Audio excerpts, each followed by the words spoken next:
Hi అండి. లోహిలీలా TV channel స్వాగతం సుస్వాగతం. నాన్ వెజ్ యూట్యూబర్ ఉన్నారు కదండి, ఆయన ఏమంటున్నారంటే తలలో వెంట్రుకలే ఊడిపోతున్నాయి, సబ్స్క్రైబర్స్ ఒక లెక్క అని అంటున్నారండి.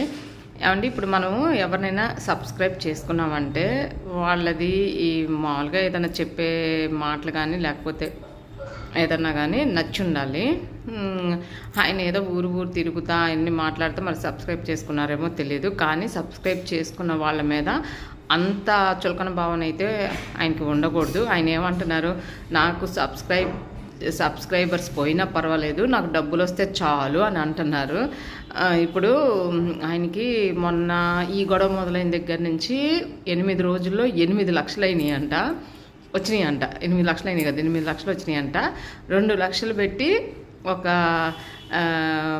ఏదో ఫోన్ 2 లక్షలు పెట్టి ఒక ఫోన్ కొన్నారంట, ఒక ఏదో వివో ప్రోనో ఏదో అది కొన్నారంట. మిగతా 6 లక్షలు ఉన్నాయంట. అయితే ఏమంటున్నారు, లేడీస్కి మీరు ఎవరన్నా సరే నేను లైవ్ పెడతాను, ఫోన్ చేయండి, చేసిన ఎవరికైనా సరే 10,000 ఇస్తానని చెప్తున్నారు. ఆయనకి నిజంగా డబ్బులు అంత ఎక్కువ వస్తే కూడా ఎవరికి కూడా విలువ అర్థం కాదండి. అసలు ఏం మాట్లాడుతున్నాము, మనం ఏం చేస్తున్నాం అనేది అర్థం కాదు. ఇప్పుడు డబ్బులు వచ్చినప్పుడు దాన ధర్మాలు చేయొచ్చు, దానికి నేనేం తప్పు పట్టట్లేదు, కానీ ఆ మాటలు ఆ చులకన భావన ఇవన్నీ ఉండకూడదు. అది కాక ఆయన మాట్లాడే పద్ధతి రియాక్ట్ అవ్వచ్చు. ఇప్పుడు ఎవరికి నచ్చిన అభిప్రాయం వాళ్ళకి చెప్పే అధికారం ఈ రాజ్యాంగంలో ఈ భారతదేశంలో అందరికీ ఉంది. కానీ అయ్యే మాటలు బూతులు తిట్టుకుంటా చెబుతా, లేకపోతే పురాణాల్లో నుంచి సీత అమ్మవారిని కానీ లేకపోతే ఎవరినైనా తీసుకొచ్చి మాట్లాడటం కానీ చాలా తప్పండి. అదేమంటే నేను బ్రహ్మదేవుడిని అందరి తలరాతలు నేను రాస్తానని గరికపాటి నరసింహరావు గారు ఉన్నారు కదా, ఆయన విష్ణుమూర్తి అని, మరి చాగంటి గారిని గరికపాటి గారిని శివుడని, చాగంటి గారిని విష్ణుమూర్తి అని చేసి మన ముగ్గురం ఒకటే కదా అని వర్ణించుకోవటం, ఆయనకి తగ్గట్టుగా ఆయన ఇష్టం వచ్చినట్టుగా చేయటం చేస్తున్నాడు అండి. ఏదైనా సరే మన చేతుల్లో ఉందండి.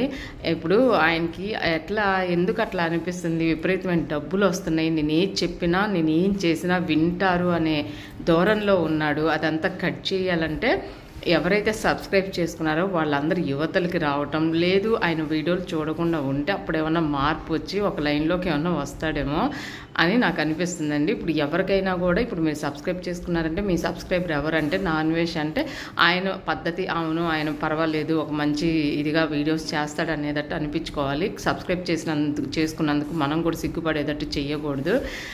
అలా ఇప్పుడు యూట్యూబ్లో కూడా అంతే అయిపోయిందండి. మంచి చెప్తుంటే ఎవరికి ఎక్కట్లేదు, పిచ్చ ఎయ్యోటిలాగా పిచ్చ వీడియోలు చేస్తుంటే చూసి సబ్స్క్రైబ్ చేసుకోవటం.